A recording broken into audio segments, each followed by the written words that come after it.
Larry Caputo, the ex-husband of Long Island medium star Theresa Caputo, is in the news again. His current wife, Connie Talley, has filed a police complaint and gotten Larry arrested. However, a surprising scene was seen in court. Theresa Caputo stood by her ex-husband Larry. Many were surprised by her support.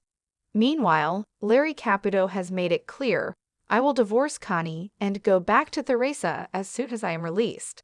My first wife was the right person for me." Larry Caputo sat in the dimly lit courtroom, his hands clasped tightly together. The whispers around him were deafening. Just days ago, he had been arrested after a police complaint filed by his current wife, Connie Talley. The charges? Domestic dispute, though Larry swore it was all a misunderstanding. But the real shock wasn't his arrest, it was the woman standing beside him.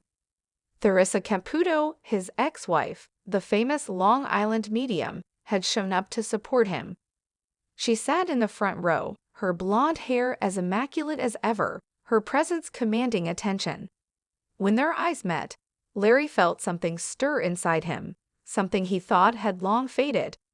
Connie sat on the opposite side of the courtroom, her arms crossed, her eyes cold. She had once loved Larry, but things had changed. Their marriage had turned sour, and now she wanted him out of her life for good. As the judge entered, the room fell silent. The proceedings were quick. The accusations were serious, but Larry's lawyer argued passionately that there was no concrete evidence against him. After a tense hour, the judge granted him bail. As Larry walked out of the courthouse, reporters swarmed him. "Mr. Caputo, any comment on the case?" one shouted. Larry ignored them. Instead, he turned to Theresa. "Thank you for being here." She smiled softly. "You're still family, Larry." He took a deep breath and made a decision that had been forming in his heart for weeks. "Theresa, I made a mistake. Connie and I were never meant to be. I want to fix things. I want to come back to you." Theresa hesitated. The years apart had been painful, but she had never truly stopped caring. "Larry, are you sure?" "With all my heart." Connie stormed out of the courthouse, fuming. She had lost the battle, but Larry didn't care. For the first time in years, he felt like he was heading home. A twist of fate had brought them back together, and this time, he wouldn't let go. However, the audience at Windy City Live buzzed with anticipation. It wasn't every day that a world-renowned medium like Theresa Caputo graced their studio. With her signature high hair and sparkling nails, she walked onto the stage, waving excitedly. "All right, Chicago, who's ready to connect with spirit?" She called out, her Long Island accent thick and familiar. The audience cheered. Theresa closed her eyes for a moment, taking a deep breath. Then she turned abruptly toward a woman in the second row. "You, sweetheart, I'm getting a strong presence from a man. Did you lose your father recently?" The woman, startled, covered her mouth. "Yes, last year." Theresa smiled gently. "He's here, and he's telling me you just found an old letter from him, something handwritten." The woman's eyes widened. "Oh my God, yes, just last week, I found a letter he wrote me when I was a kid." The crowd gasped. Theresa nodded knowingly. "He says he wants you to read it out loud." That letter was his way of reminding you how proud he always was of you. Tears streamed down the woman's face as she whispered, "That sounds just like him." Theresa turned again, her energy shifting. She pointed to a man in the back. Your grandmother is here. She says she's sorry for hiding money in strange places." The man chuckled, his face turning red. "She did that all the time. We just found some cash in an old sewing kit last month." Theresa grinned. "She says there's more. Check the cookie tins." The audience erupted in laughter and applause. As the session continued, more spirits came through, delivering messages of love, closure, and even a little humor. Whether one believed in the afterlife or not, there was no denying the emotions in the room. For those lucky enough to be rayed, it was an experience they'd never forget. However, Theresa Caputo had always known she was different. Ever since she was a little girl in Long Island, she could see and hear things that others couldn't. Now, as a world-renowned medium, she had spent years helping people connect with their loved ones in the spirit world. But as she returned to TV with Theresa Caputo, raising spirits, she had no idea that this new chapter would challenge her like never before. One evening, while filming an episode in a quiet Long Island neighborhood, Theresa walked into a house where a grieving mother, Linda, was waiting. Linda had lost her teenage son, Ryan, in a tragic car accident, and she desperately sought closure. As soon as Theresa stepped inside, a chill ran down her spine. The air felt heavy, and she knew immediately Ryan was there. "He's telling me he's okay," Theresa said softly, closing her eyes.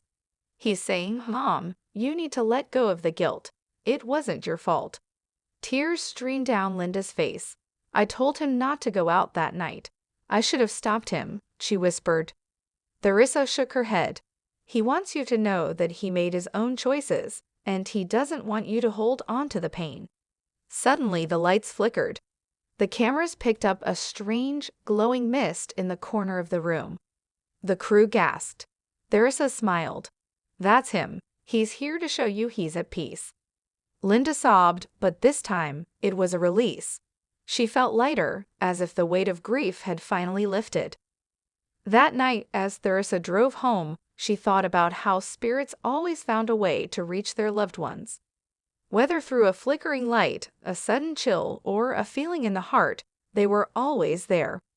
And with raising spirits, she would continue her mission, to bring comfort, healing, and proof never truly fades. However, James had never believed in mediums. He had always dismissed them as frauds, preying on the emotions of the vulnerable. So when his sister Emily dragged him to a live event featuring the famous Long Island medium, Theresa Caputo, he went along reluctantly, arms crossed, a smirk on his face. As Theresa walked through the audience, delivering messages from the other side, James rolled his eyes. Cold reading techniques, he thought. But then she suddenly stopped and turned toward him. "You," she said, pointing directly at James. "Your father is here, and he's laughing." James stiffened. His father had passed away 5 years ago, and he had been carrying a deep guilt ever since. Theresa smiled warmly. "He says, 'Tell my boy to stop blaming himself. The accident wasn't his fault.'" James's breath caught in his throat.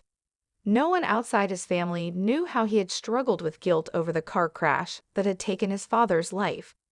He had been driving that night, and even though the accident was due to black ice, he had always felt responsible. Tears welled up in his eyes. How do you know that?" he stammered. Theresa tilted her head as if listening to something unseen. "He's showing me the number 17. Does that mean anything?" James gasped. His father had always said 17 was his lucky number. It was even on his baseball jersey when he was young. Theresa continued, "He's saying, 'James, I love you. Let it go. I'm at peace.'" At that moment, something inside James shifted. The weight he had carried for years felt lighter. He wasn't sure if he fully believed in mediums now, but one thing was undeniable. He felt comforted. He felt seen. As the event ended, James turned to his sister, wiping his eyes. Maybe there's more to this than I thought." And for the first time in years, he allowed himself to smile, knowing his father's love was still with him. However, Lisa sat in the dimly lit living room, clutching a framed photo of her late husband, Daniel.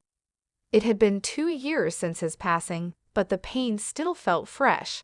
She had tried everything: therapy, journaling, even traveling, to fill the void, but nothing worked. Desperate for closure, she booked a session with Theresa Caputo, the renowned Long Island medium. As she stepped into Theresa's cozy home, she felt a strange sense of warmth, as if an unseen force was welcoming her. Theresa greeted her with a warm smile. "Honey, I gotta tell you, your husband is already here," Theresa said, closing her eyes. "He's a real jokester, isn't he? He's saying, 'Lisa, you worry too much.'" Lisa gasped. That was exactly what Daniel used to say whenever she stressed over small things. Tears welled in her eyes as Theresa continued. He's showing me a beach. Did you two have a special memory there? Lisa nodded, her voice trembling.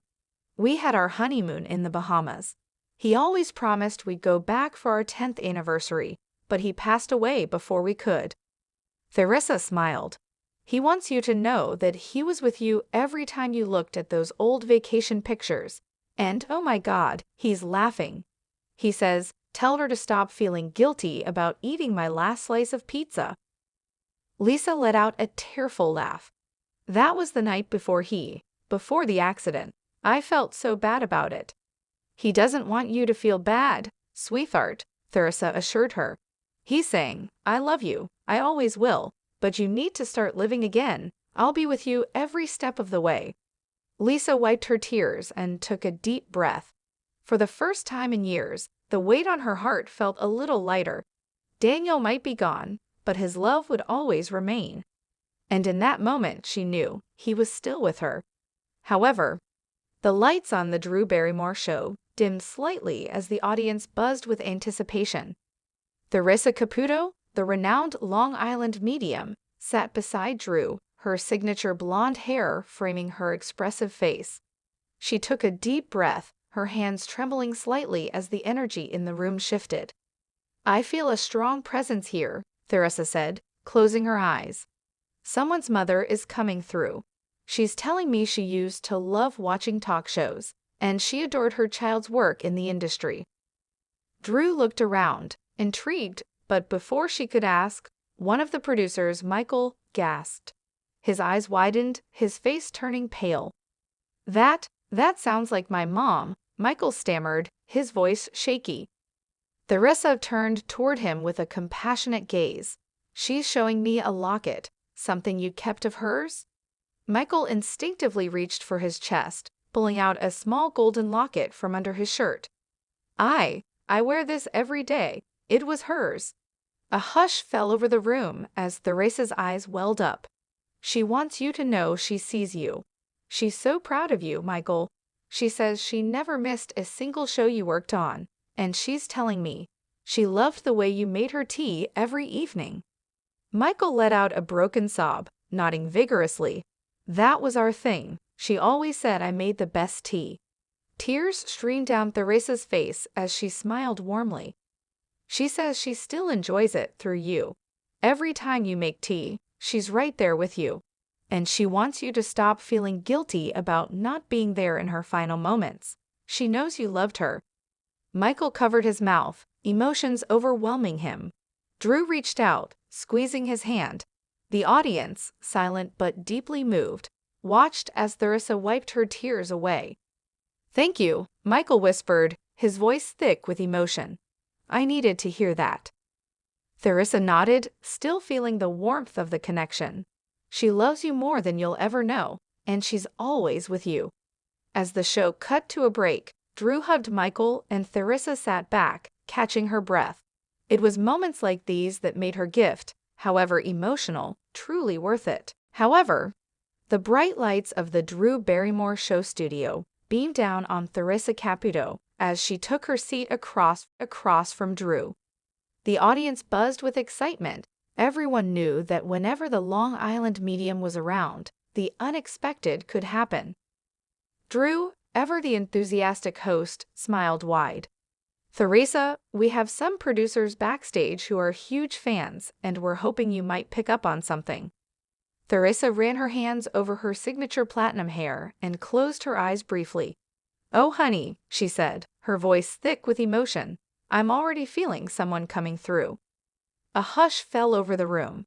The camera zoomed in as Theresa turned toward the side of the stage, where the producers stood watching. Her eyes landed on Lisa, one of the senior producers. Lisa's breath hitched. She hadn't even said anything yet.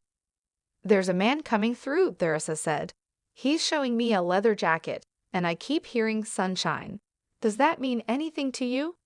Lisa gasped, tears welling in her eyes. That was my dad's nickname for me, she whispered, and he always wore his leather jacket. Theresa nodded. He's saying he's so proud of you. He watches you every morning when you come into work, and he's the one making sure your coffee machine doesn't break down. Lisa let out a teary laugh. That machine has been acting weird lately, but it always works when I need it most. The audience let out a collective awe, and Drew dabbed at her own eyes. Theresa tilted her head as if listening. He's saying you still keep his old watch. Lisa clutched the pendant around her neck, revealing a small timepiece attached. I wear it every day. He wants you to know time doesn't separate you, Theresa said gently. He's always with you. Lisa covered her mouth, overwhelmed, and Drew reached out to squeeze her hand. The show went on, but that moment lingered, proof that love never truly fades, even when the person is gone. And somewhere beyond the lights and cameras, a proud father watched over his daughter, smiling. Hello lovely viewers, welcome to my channel. I am Mina. Hope your day is so well. If you like the video, don't forget to subscribe the channel.